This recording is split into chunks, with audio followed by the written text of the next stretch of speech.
ప్రభువైన యేసుక్రీస్తు నామములో మీ అందరికీ శుభములు. ఎలా ఉన్నారు? దేవుని కృపలో గత కొంతకాలముగా అనుదిన వాక్యాలను పరిచర్య బడలిక కారణముగా మీకు అందించలేకపోయాం. తిరిగి మరలా ప్రభు కృపను బట్టి మీ ముందుకు రావటానికి దేవుడు సహాయం చేశాడు.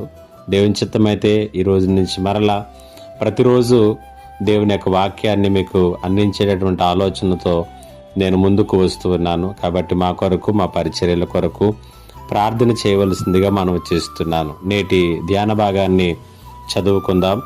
సామెతల గ్రంథము 19వ అధ్యాయము 21వ వచనం. నరుని హృదయములో ఆలోచనలు అనేకములుగా పుట్టును, యెహోవా యొక్క తీర్మానమే స్థిరము. మనిషికి దేవునికి ఉన్నటువంటి వ్యత్యాసం ఏమిటో తెలుసా?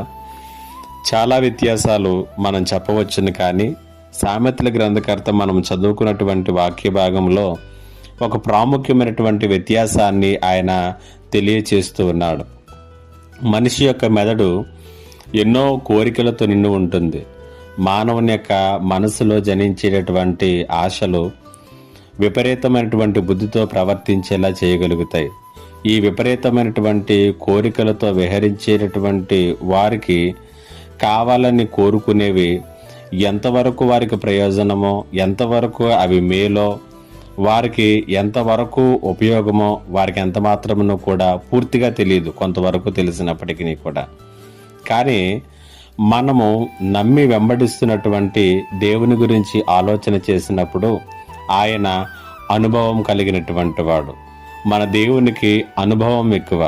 నీకు ఏది అవసరమో, ఏది ఉపయోగమో, ఏది ప్రయోజనమో, ఏది నీకు మేలు చేస్తుందో ఆయనకు తెలుసు. కాబట్టి ఏది మనకు ఇవ్వాలో, ఏది ఇవ్వకూడదో, ఎప్పుడు ఇవ్వాలో అనేటువంటి విషయము ఆయనకు బాగా తెలుసు. అందుకనే సామెతల గ్రంథకర్త జ్ఞానిటువంటి సొలొమోను అంటూ ఉన్నాడు ఇక్కడ, నరుని హృదయములో ఆలోచనలు అనేకములుగా పుడతాయి, కానీ యెహోవా యొక్క తీర్మానమే స్థిరము అని చెబుతూ ఉన్నాడు. అనగా నీలో పుట్టేటటువంటి ఈ విపరీతమైనటువంటి ఆలోచనలలో గాలికి ఎటు పడితే అటు ఎగిరిపోయేటటువంటి ఎండుటాకుల వలె ఆ ఆలోచనలు ఉండవచ్చు.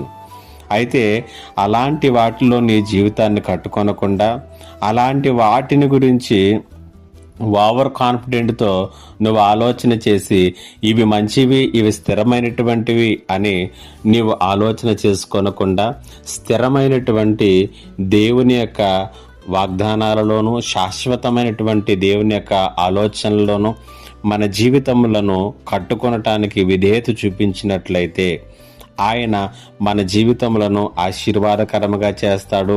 మన జీవితములకు ఏది అవసరమో, ఏది మేలో, ఏది ప్రయోజనమో ఆయన మనకు వాటన్నిటినీ కూడా అనుగ్రహించి స్థిరమైనటువంటి జీవితములతో కట్టి ముందుకు నడిపిస్తాడు. ఈ ఉదయకాల సమయంలో ఈ మాటలు వింటున్నటువంటి నీ జీవితంలో ఎంతవరకు నీ జీవితం దేవుని చేతుల్లో ఉందో, నీ చేతులలో ఉందో ఆలోచన చేసుకో, పరిశీలన చేసుకో.